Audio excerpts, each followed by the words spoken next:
Hello, this is Igoro, host of the Igoro Show, and you are listening to the Steve and Crypto Show.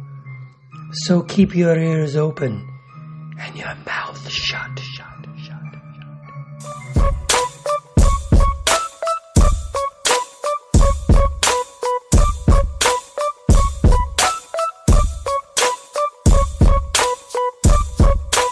Hey, welcome to episode 101 of the Steve and Crypto Show. Of course, we are presented by thestevestrout.com. I am Steve. I'm Crypto Zoo. We are finally past the 100 episode mark. Feels kind of crazy to say that, but we're here and we're going to keep going. We have more content coming your way, lots of exciting things. One way you can check out some extra special content that not everybody gets their hands on is by becoming a Patreon member. So, of course, you can head over to patreon.com/SteveCrypto. We have some things over there that you will receive first. We have some things that only Patreon members will see. And then there's some things that maybe down the road we'll release them when we feel like it to the public. There's a variety of content over there. Check it out, patreon.com/SteveCrypto. Another way to support the show is by heading over to buymeacoffee.com/SteveCrypto.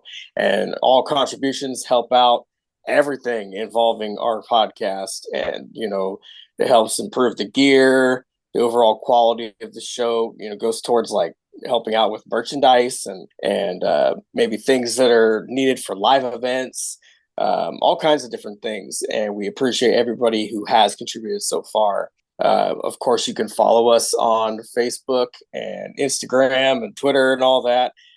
He is at the Steve Strout. I am CryptoZoo88. We also have a Facebook group.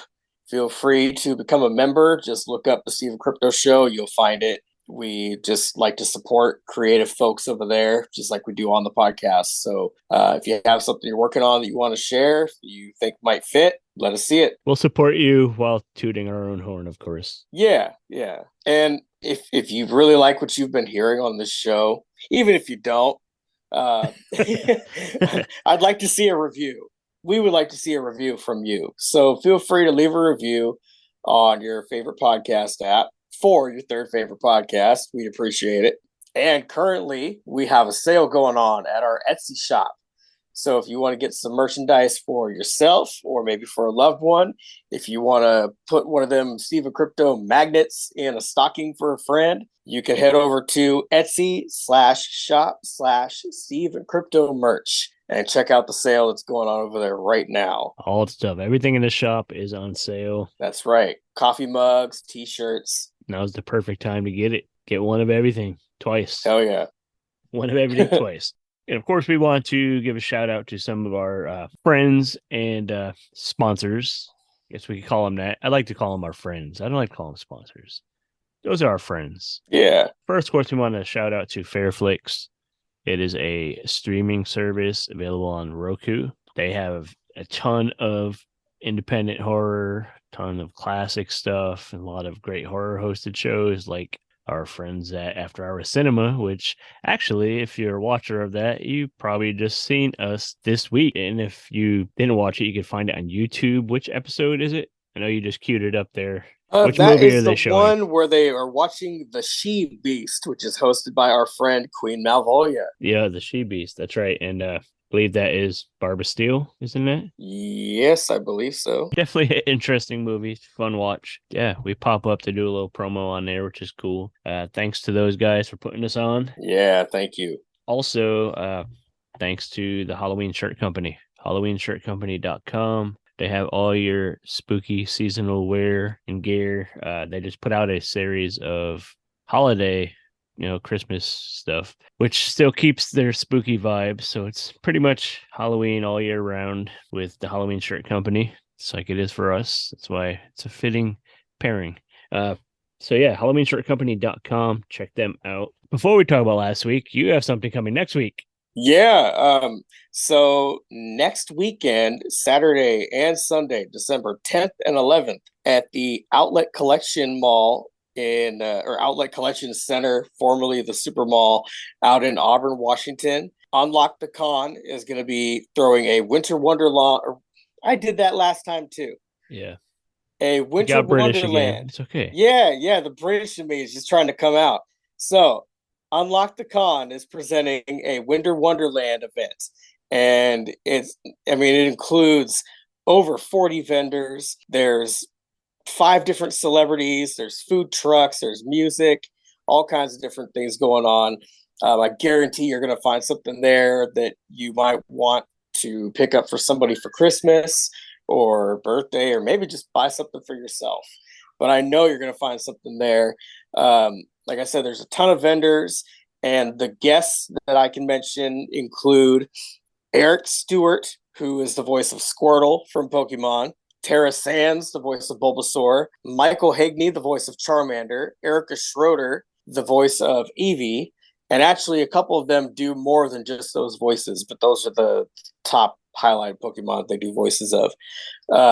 As well as Trina Nishimura, who is from Attack on Titan. Great show. I watched the first season of that back in the day when it was the thing. I don't know if people still watch it, but when it came out, it was pretty bitching. Yeah, she does voices on My Hero Academia as well. So I hear a lot about both of those shows, actually. Yeah, they're both really popular. I mean, I'm not a big anime guy, but they are both popular shows. Yeah, it's not really my lane either, but I've heard plenty about them. I had someone explain Attack on Titan to me a while back before watching it, and it was pretty cool. I mean, I liked the plot. I think you would probably dig it if you checked it out.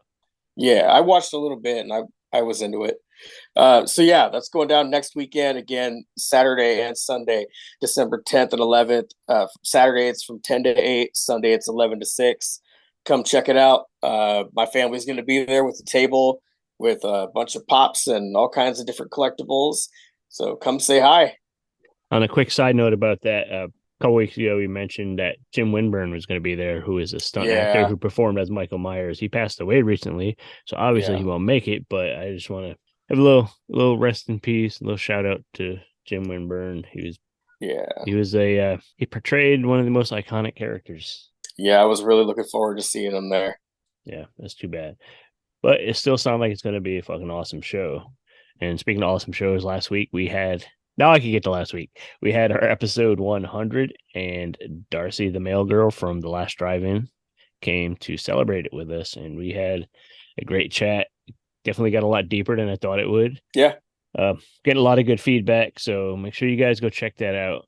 And now we could get to this week's episode. We a couple weeks ago, about a month ago, we did that event at Jack Action Comics in Port Orchard, Washington, and we had a couple guests. We did a couple interviews, and a couple weeks ago we ran the Pat Moriarty one, and we said we'd come back with one from a local author named Jacob Zappey.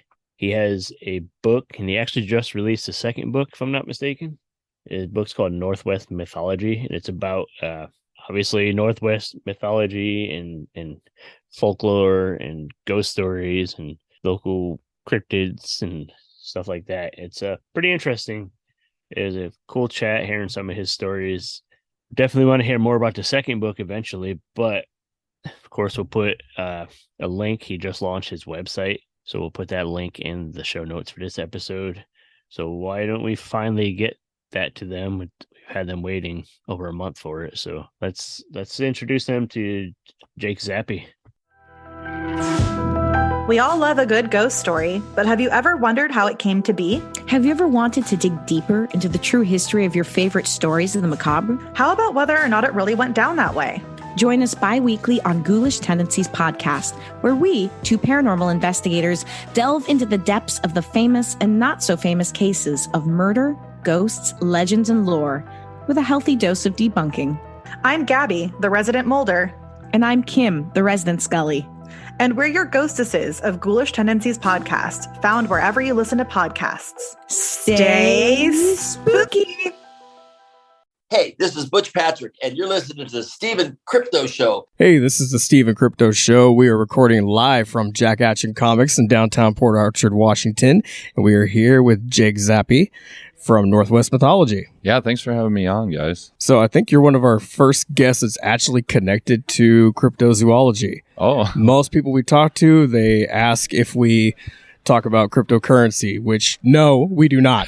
Fake monsters, not fake money. I'm going to let you know right now. But you can send us cryptocurrency. Yeah, feel free to send it our money. way. But again, thank you very much for coming on and talking monsters with us. Yeah, thanks for having me, guys. And, that's great that I'm a first. I'm very excited to share and promote this. So, yeah, this is my book, and it does have crypto monsters in it, but it's also got local just lore and legends in it, as well as firsthand experiences, ghost stories, just local history that is on the darker side. So a big range of topics are covered in the book. Do you have a favorite that stands out that you could mention? So I kind of like to go with the seasons, and I do really like Bigfoot. I am a Bigfoot fan, but also on top of that, I also really like ghost stories, scary stories. So a lot of the areas before the show we were talking, Washington is an interesting area in that almost every town, almost every park has some sort of dark history or haunting or monster or something associated with it. And so part of the book is digging up some of these histories and the lore, talking to locals, but also hitting the library, going online, and doing that research, and then going out and checking out this stuff. We have a lot of history up in our area in Port Townsend. Have you dug in up there at all? Yes. And in the book, I talk about there is a story in there about Fort Worden out there, and there is a lot of energy just in that area, and a lot of people say it kind of draws people to that area, interesting people to Port Townsend. So when you go to Port Townsend, there is a lot of interesting people per capita there than several other locations. For a small town, yes, for a small town. Yep. And so there's a lot of strange energy there. This format is different from my new book coming out. So my new book coming out, I'm doing research, and then I'm doing an investigation, and then I call it like a wild speculation section. So I have heard a lot of stories about Chief Chechamoka. Is that how I... Chief Chetsamoka? Chetsamoka. Yeah, I probably butcher his name. So I was actually just out there. There's a lot of the buildings in Port Townsend in the area is associated with him and sort of those myths. But I explored those areas. They were really interesting, and if the format was the same, I probably could have had a story. But when I went out and checked it out, nothing creepy happened. So I might, if volume 2 does good and a volume 3 comes out, I might try to develop that more. But just walking around town and hitting those historical spots associated with them. There's a really old graveyard there that's really creepy. The post office actually has carvings of him and his family on the pillars. And then the city hall looks right out of Hogwarts. And there's a rock there in the at the golf course.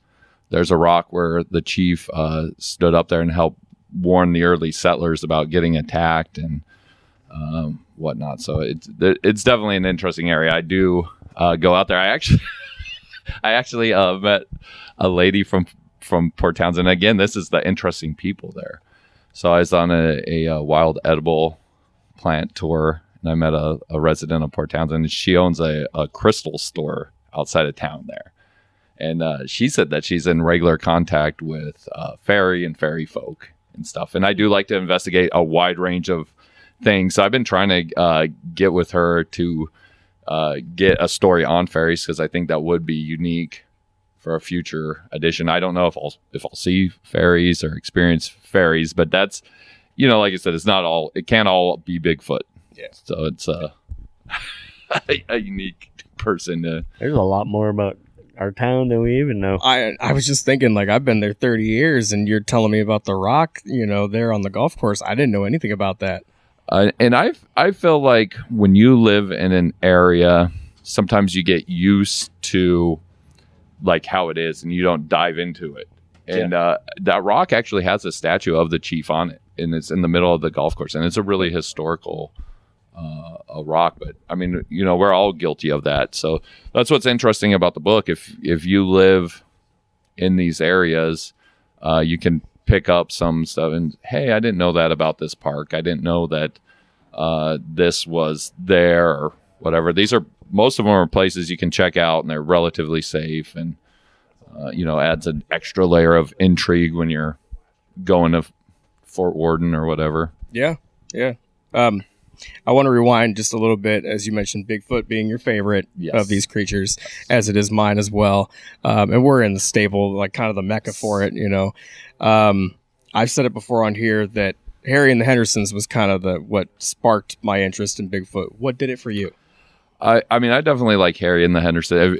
If you grew up in Washington, that was a big part of growing up and seeing that. But what really started it out for me, I grew up in Port Angeles, and I had a friend that lived up Deer Park Road, and he was a Boy Scout, and he would say, hey Jake, there's something's weird up in the woods up there, and those are deep woods. When you go up there, they're backed up to the Olympic Forest. Yeah. And he's like, sometimes I'll be like, well, what do you mean, man? He's like, sometimes I'm up there and I'll hear branches snap. I'll feel like I'm being watched, and rocks will be thrown and kind of come close to hitting me, and then nobody will be around. Yeah. And I was like, dude, you're crazy, man. That's not a thing.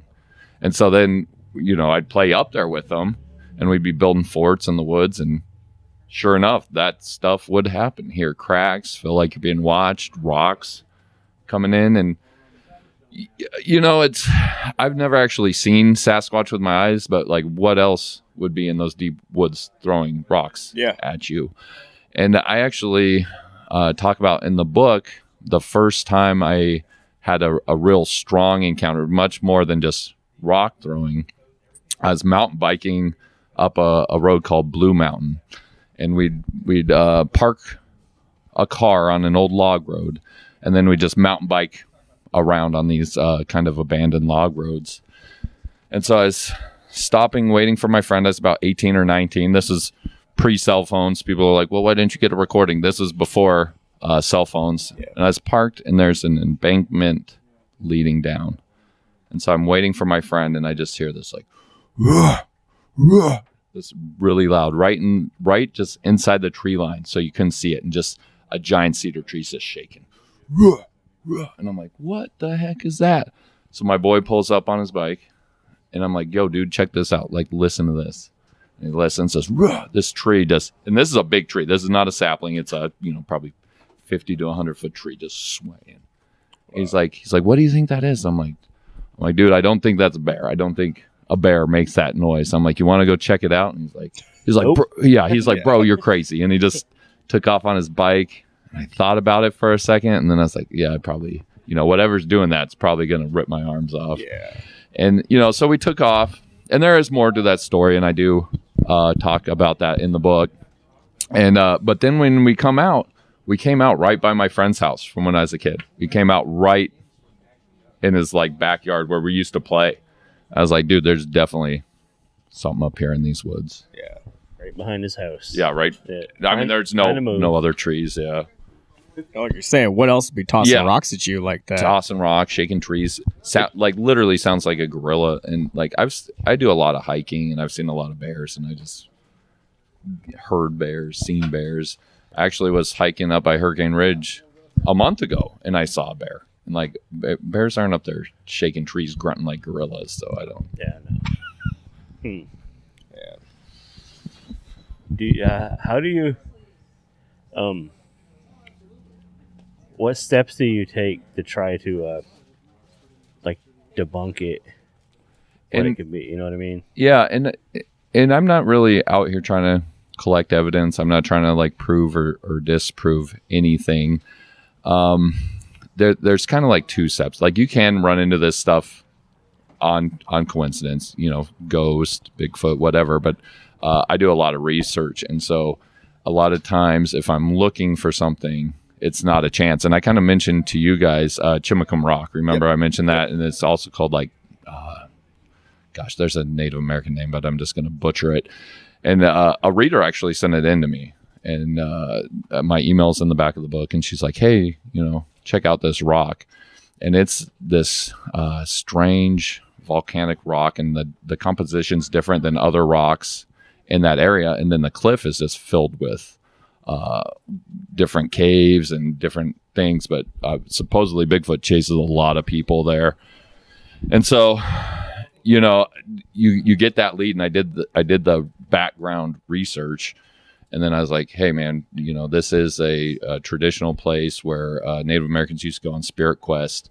And a lot of times they would even like sometimes seek out Sasquatch for guidance or whatever. And so there's definitely something to it. So then I went and checked it out, and it definitely had some creepy, similar noises and print, not footprints, but like large animals passing through there, and, heard some. When I was on that one thing Sasquatch is known for is for making like bird calls, but they just don't sound quite right.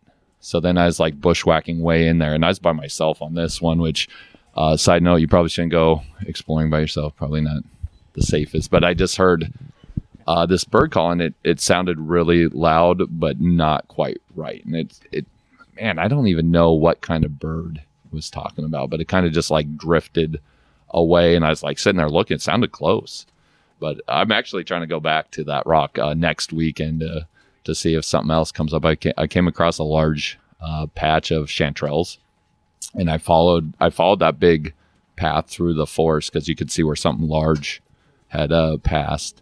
And there's also the character snap trees, which supposedly Sasquatch will use those to mark. And so I followed the snap trees in the path, and it led to a giant patch of wild mushrooms. Wow. And a lot of speculation that might be a staple food source. And so I'm excited to go back. It's almost mushroom season, so it might be a good time to. You found Bigfoot's grow up out in the woods. Yeah, and I mean Sasquatch is depicted with that a lot, but again, it's not just coincidence. So you have to try to time this stuff to the time of the year.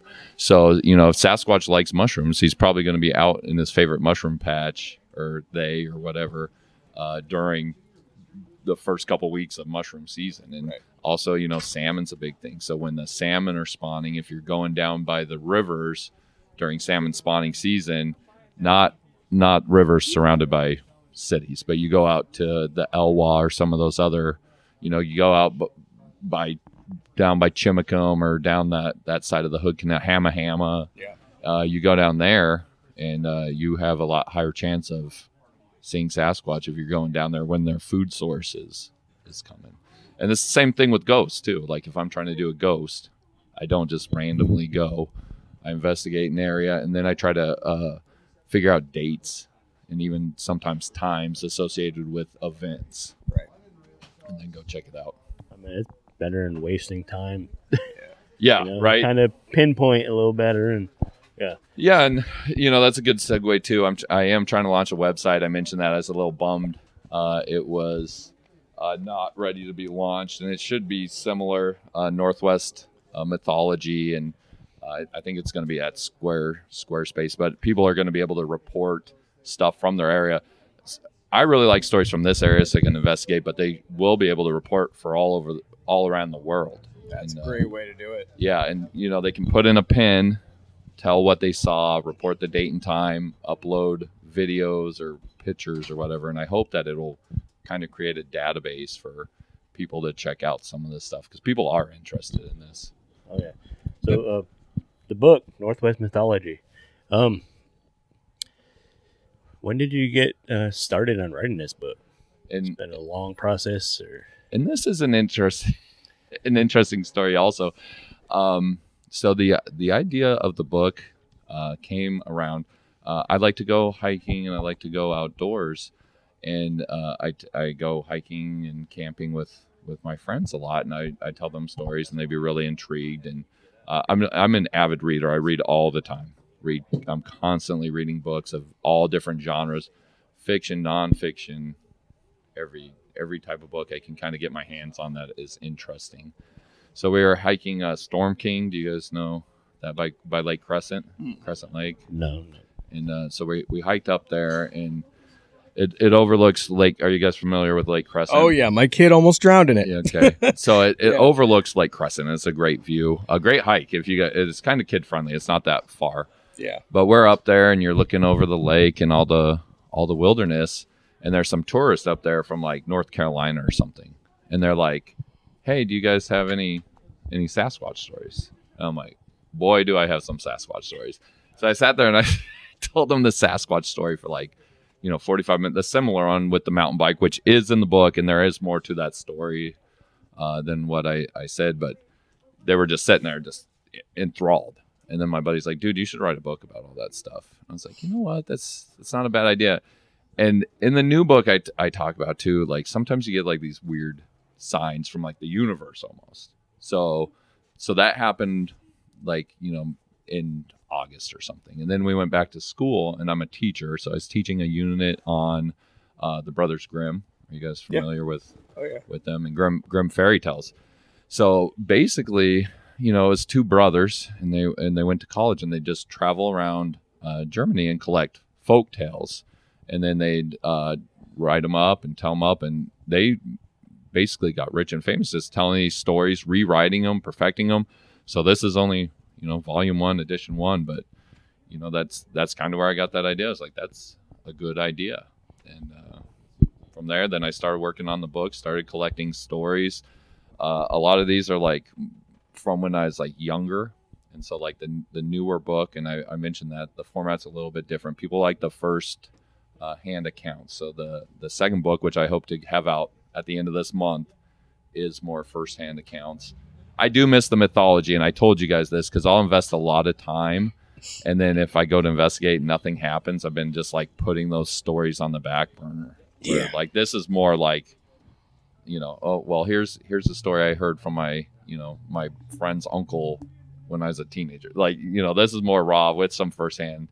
The other book's newer material that's in that other format. So well, we obviously know what the book is about. How would you pitch the book to somebody off the street? And I can be socially awkward, and I'm not a good salesman. so I would say if you like campfire stories, if you like an oral tradition storytelling, this book would be for you. It's not, there is facts in there, but it's not it's supposed to be like a factual reference book. Imagine going camping with like your eccentric uncle, and he's like telling you stories. That's kind of how it is. So if you like campfire stories, this would be for you. If you want hard facts and evidence, you probably need to find a different book filled with hard facts and evidence, because it won't be in here. Where can we find the book? And you can find it here. Jack Action Comics carries it, and I mean it's also available on Amazon. There is Hood Canal Tours carries it down there. It starts with a B. It's right past Quilcene. Brennan. Yeah. So okay. Hood Canal Tours carries it down there in Brennan. Okay. And I mean, I guess it sells good there. Like people that are interested in this do enjoy this book. But again, if you're looking for facts, if you're thinking I'm trying to prove or disprove Sasquatch, you'll be very disappointed. Like, I like stories. I like telling stories. I like having experiences. Yeah. I don't like collecting evidence. I really don't like taking pictures. So you don't need to prove it to us. We know Sam Squanch is real. He's my uncle. I believe. He's the uncle we never see. So you say the second book is coming pretty soon. Yes. Website's coming soon? Yeah, website's coming soon. And hopefully, maybe you guys can have me back on when that new book comes out, and I'll be able to actually plug the website then. And I mean, I hope to have, Washington is such an intriguing place that I think I can easily do 5 volumes pretty easy. Yeah, I mean, if you think about it, there's, Sasquatch. There's like the first UFO sighting for Washington. There's so many these old haunted towns. Oh yeah. Well, in my reading, I just because again, I just read voraciously whenever I can. I'm reading, and I actually just found out a new one, like a legend about an owl woman, like a part owl, part woman that kind of like travels the woods. Never heard that one. Who is that? Yeah. What's her name? I'll refrain from making any Hooters jokes. I'm a dad. I have to. Yeah, I gotta throw the. There's like a Lake Cushman like monster that's kind of like a Loch Ness monster that I've been trying to track down some like local accounts and stuff. I found some like pictures of it on the map, and I've like heard some rumor, but I haven't found anything. So I mean, I'm always on the prowl for new interesting things. Like I said, I love Sasquatch, but it can't all just be Sasquatch. Oh yeah, right. And in a week, I'm going on the Turner Joy for a ghost tour. I've kind of, as we get into the fall season, as you guys know, it's a great time for ghost. Best time. Yep. Ghost time. It's the most wonderful time of the year. So yeah, I'm on some ghost stuff. Recently, I'm trying to get that, and you heard me talking about I'm trying to get a Starvation Heights investigation. I did get some input on how to see ghosts. You get like a little EMF reader, and you can see it spiking, and there definitely is something to that. When those readings spike, you can expect some paranormal activity. So I did buy one of those, which is not that hard to operate. You just turn it on, right. And then when the numbers go up, yeah. Man, you and your lady could make some fun videos with that. Like seriously, if you guys came to Manresa Castle, and walked around with that, you might be able to. You've heard stories about what? Manresa Castle in Port Townsend. I don't think so. Oh, okay. Well, Pat, who was just here with us, he went there. You got to come check it out. There's some stories. We could talk about the that. Hotel. Yeah, we could talk about that for a while. So. But definitely go there and bring that with you. And 100%. It's nonstop stuff here in Washington. I mean, it really is amazing how much stuff there is. Oh yeah. So until the website comes out, is there a way people could send you stories now, or do you want to have your email? If you guys want to send me an email, it's just Jacob JACOB and then Zappey ZAPPEY at yahoo.com. If you have like a local area, local lore or legend you want me to check out, if you email it to me, I will check it out, and if it's interesting enough, I will go and look at it. Like I said, that Chimicum Rock came from a reader. My email's in the book. A reader read the book, and she's like, "Hey, you should check this out," and that was a legit spot. She actually sent me some other spots too that, again, I'm on the fence because with the new format, I do want some like creepy encounters, but she was talking about out there by Belfair, there's a lot of weird ghost and Sasquatch activity out there. Yeah. That's cool. We should connect sometime and go on a ghost hunt or something. That would be kind of fun. Yeah, and I mean 100%. I'm always like down. If you guys want to come on that ghost tour with the Turner Joy, check it out. If next time I'm in Port Townsend, I'll hit you. If I'm with that fairy lady, you guys can. Yeah, I might pass on the ferry one.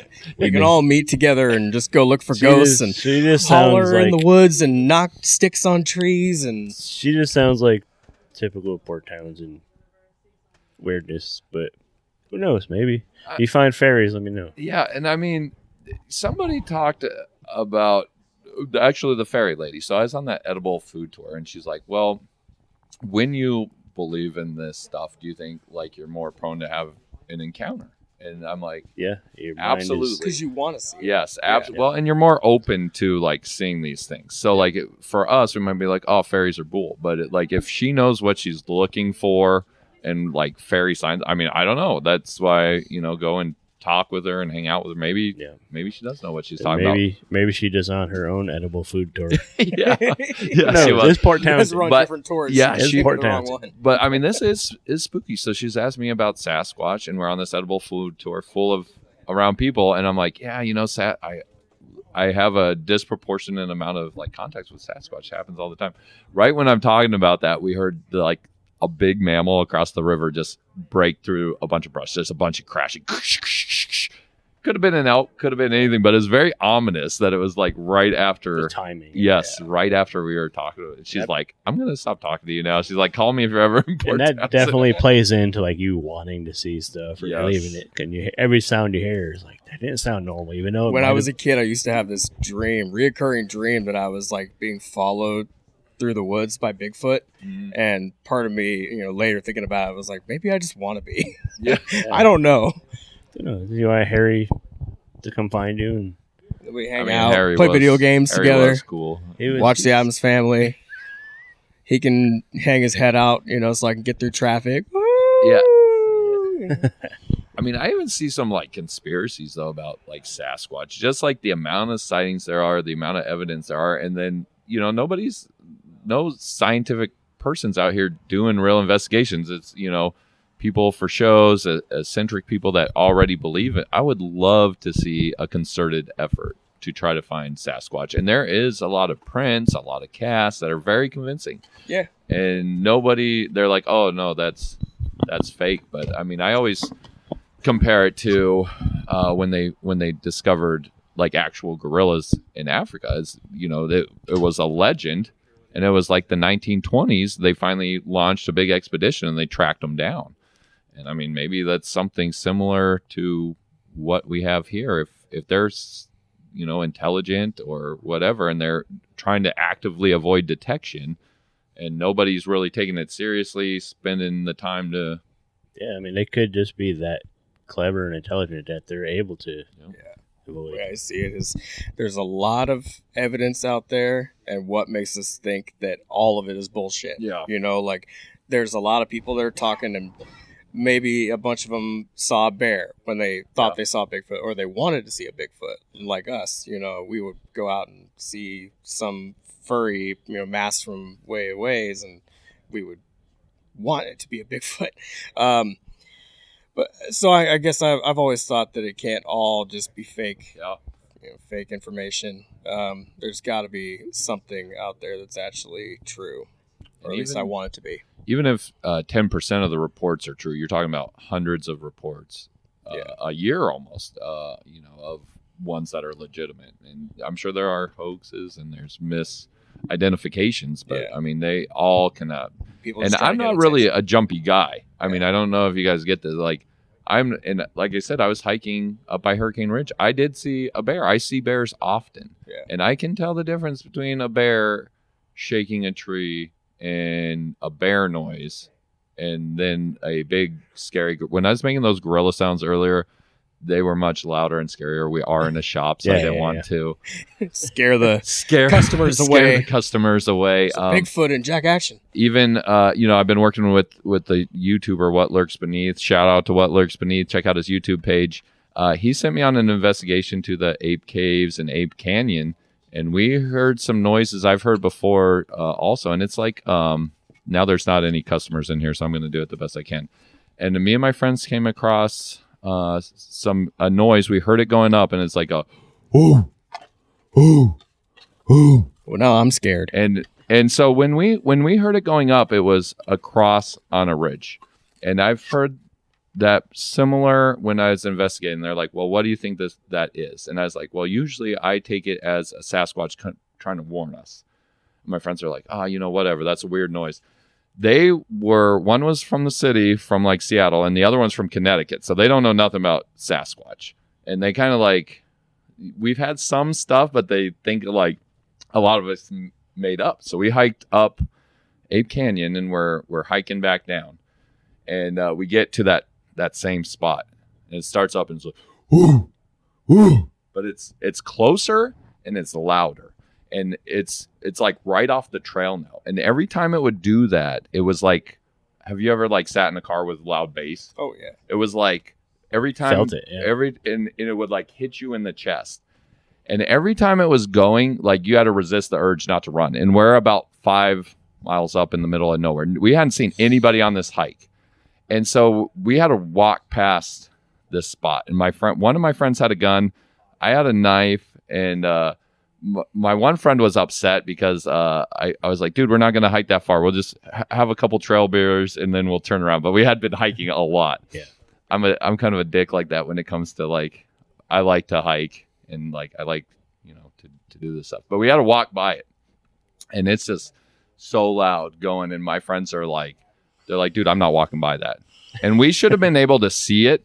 Like whatever it was super loud, and you should have been able to see it because it was like, again, down a ridge and it was just some trees and some sparse brush, but we couldn't see anything. And so I don't know if Sasquatch is good at camouflaging or if, some people think he can just turn invisible, but something big was down there making noise. We should have been able to see, couldn't see it. My friends are scared and they're like, I'm not walking by that. But then it started up behind us, a second one. Woo, woo. Woo. And it was like 3 hoots. So now there's one in front of us talking to each other and one behind us. And they're like trying to like pin us in.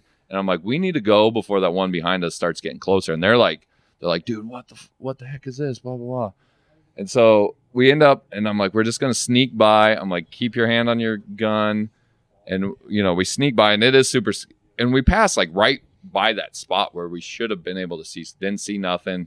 We get down about a mile. My friends are like, dude, that's the most scared I've ever been. They're like, it took every ounce of my being not to like start running. And, I do think Sasquatch is some type of animal or something, I don't know. I don't know what it is, but if you start running, like it might chase you.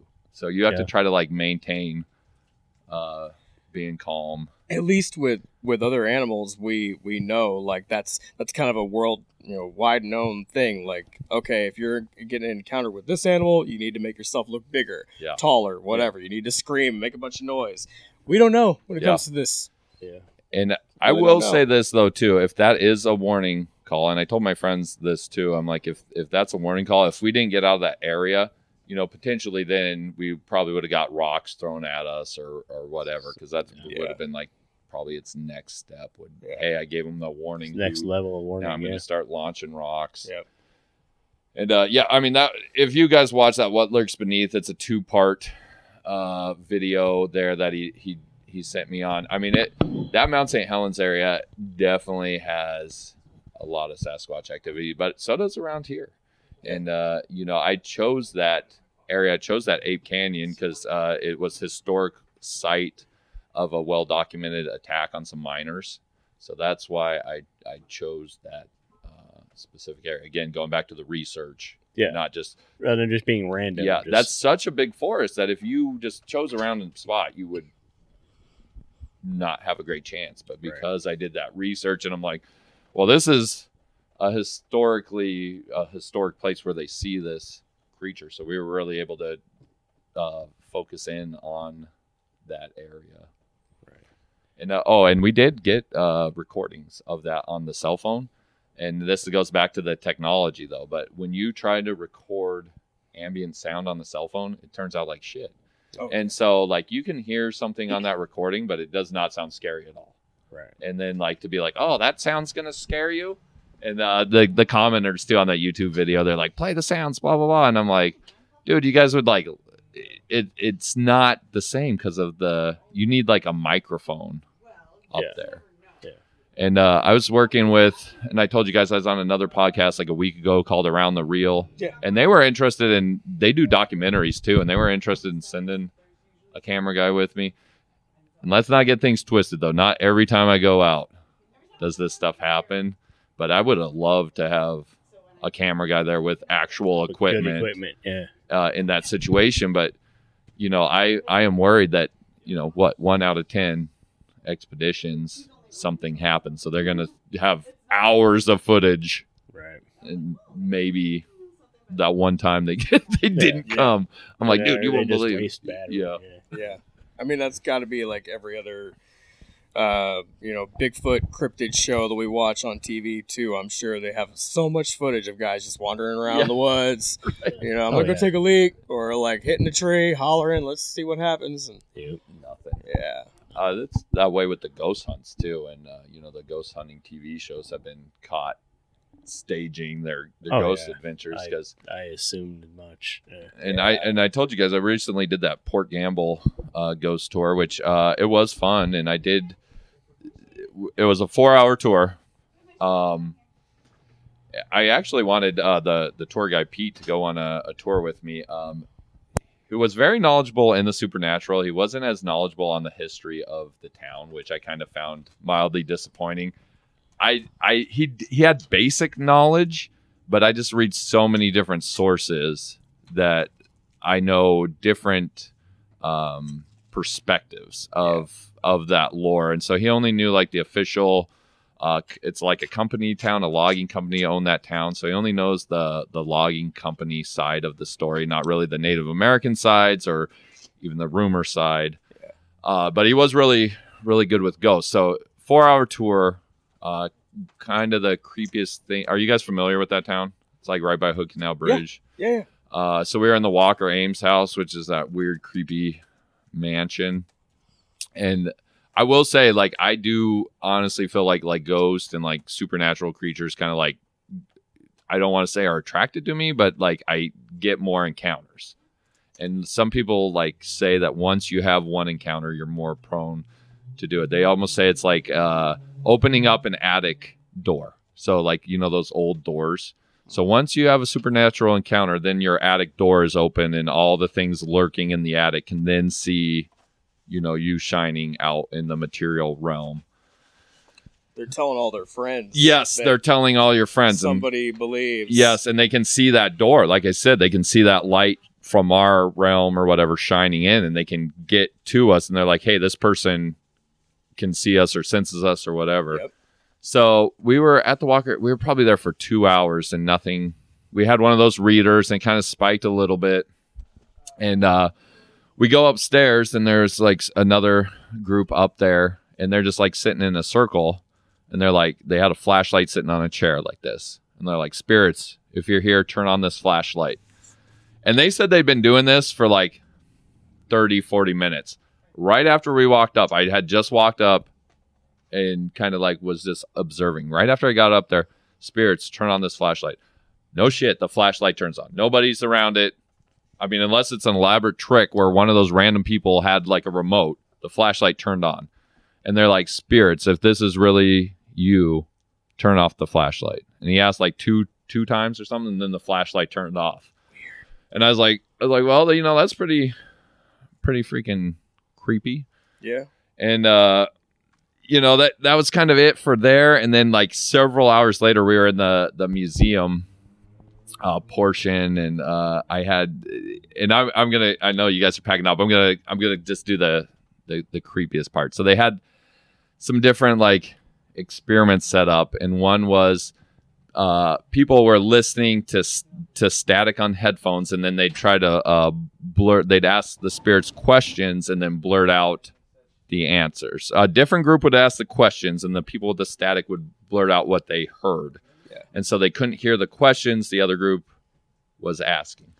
I don't know how scientific that is, but anyways, we had been doing that for a while. I had one of those EMF readers with me, and generally those EMF readers, like background electromagnetic fields, are like, you know, 0.5 to 0.1 to like 2 or 3.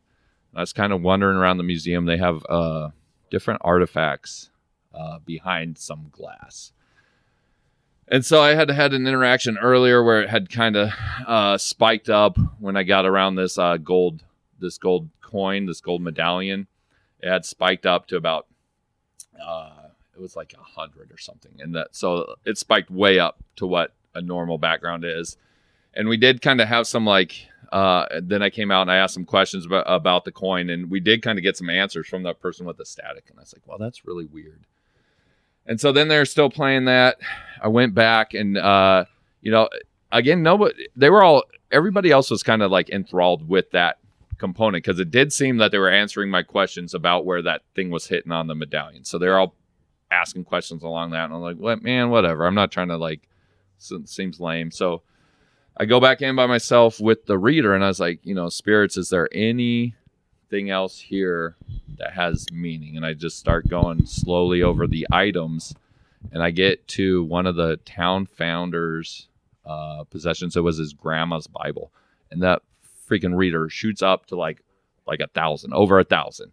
And I'm like, I start to feel like cold chills, and I start to like like almost feel like sad and like just having a lot of emotions, like cold. And I'm like, and then I hear liar like that. And I'm like, what the fuck is this? And so like, again, and I'm kind of like asking the questions and it kind of like passed quick. And I'm like, man, that was really weird. And so then I like go back out and I was like, hey, did anybody say liar when they were doing those earmuff things? And they're like, no, nobody said liar. They haven't been saying anything. And I was like, that's funny because I swear to God, I just heard something say liar in a very creepy voice back in that room right as that reader was spiking. And Pete, the tour guide, he did warn me. He's like, you need to have a recording device in there with you because you do get audible spirits in there. And I was like, dude, no, you don't. But then, like I said, crystal clear, super creepy voice. He did invite me back for another tour. He said he'd give me a free tour. I don't know if there's so much stuff to investigate. I mean, but again, that's 4 hours. That's the 2 or 3 things that happened in that time. I did buy one of those meters though, so I can go. Yeah. Yeah, you kind of got it now. Yeah. That's the chance you take, though. I mean, you got to, take it out there and see if you get something. Yeah. So, not going to know if you don't try at all. Well, I think this is probably a good point to wrap and get ready to head out. But Northwest Mythology, find it on Amazon, or if you're local, find it at Jack Action Comics. And if you have something to report, hit him with that email one more time. Yep. Jacob Zappey at yahoo.com. And like I said, the website should be up pretty soon. You should be able to search up Northwest Mythology. I hope the dude doing the website said it should pop up like one of the first results. So it was not taken. So okay. Well, hopefully by the time we post this, it'll be up. So yeah, good. Yeah. It's been great chatting with you. Yeah, really. thanks, guys. And I'll tell stories all day. So like I said, next when the new book comes out, I'd love to come back on and let's do it again. Definitely put aside more time. Yeah, we need more cryptozoology talk and not cryptocurrency talk. Cool. Well, hey, you guys, check out Jake Zappey's book, Northwest Mythology. All right. Thanks, guys. Thank you. Hey, it's Hillary Torrey, actress from thecampushouse.com, streaming now on Fearflix, and you are listening to the Steve and Crypto Show. Now turn out the lights. You're listening to the Steve and Crypto podcast. This is Jack Rudo from the Stapled Spine fanzine here in Horror, Oregon. We write and publish everything from horror comics, bands, movies, puzzles, mazes, dirty jokes, sometimes boobs. I don't know. Come find us, stapledspine.com. And we are back. Thank you to Jacob Zappey for hanging out and telling us about his book and sharing some stories with us. The book is The Northwest Mythology. It is available now at northwestmythology.com, and I believe you can find it on Amazon and Barnes & Noble. And as of the release of this episode, his Volume 2 of the Northwest Mythology series is out now. So you can get a hold of that too on his newly launched website. Check it out. It's definitely good stuff. Even if you're not from the Northwest, there's some cool stories. We know you guys are into weird stories and monsters and stuff like that, so you'll dig it. Check it out. I think it's time to run our weekly trivia. This one sort of calls back to an older episode. Our first Halloween episode, actually, from a couple years ago. So you guys know the deal. Send us the answer to the trivia, and we will send you some stickers and put your name in a drawing, and you can win a bigger prize. Easy as that. And we've been keeping the trivia questions easy. You can answer any of them from any episode. Just tell us the episode and the question and the answer, and boom, easy as that. You know, you could find CryptoZoo at CryptoZoo88 on Instagram and Twitter. And I am the Steve Strout on Instagram and Twitter. Or you could, if you know us on Facebook, hit us up on Facebook. So the trivia, like I said, it's an easy one. Tell me what movie the line, "They're coming to get you, Barbara," originates in. What movie? And extra points if you tell me the name of the actor and character. Maybe I'll throw in a little something extra if you get it. So yeah, who said they're coming to get you, Barbara, and in what movie. So do it. Go answer that trivia. Get back to us. And now, before we wrap the episode, it's going to remind you guys to leave us a rating or review wherever you listen. Be sure to follow us on the social media, join the Facebook group, visit our Patreon page. We're always putting up content on there. So get on there. You could pledge as low as $1 a month, I think, if I'm not mistaken. I didn't really set up tiers or anything. It just pay what you want and get access to all the stuff. And then, of course, same thing with the Buy Me a Coffee. You could donate there anytime. It's like leaving us a tip. Also, don't forget to take advantage of the sale in our merch shop over on Etsy. Just search Steve and Crypto Show merch and it'll pop up. We're giving everybody 10% off for the next month or so. So get on it, do it, and with that being said, we will talk to you guys next week. We have a couple really exciting guests coming up, including another cast member from The Last Drive-In. So stay tuned. We have been the Steve and Crypto Show. Peace.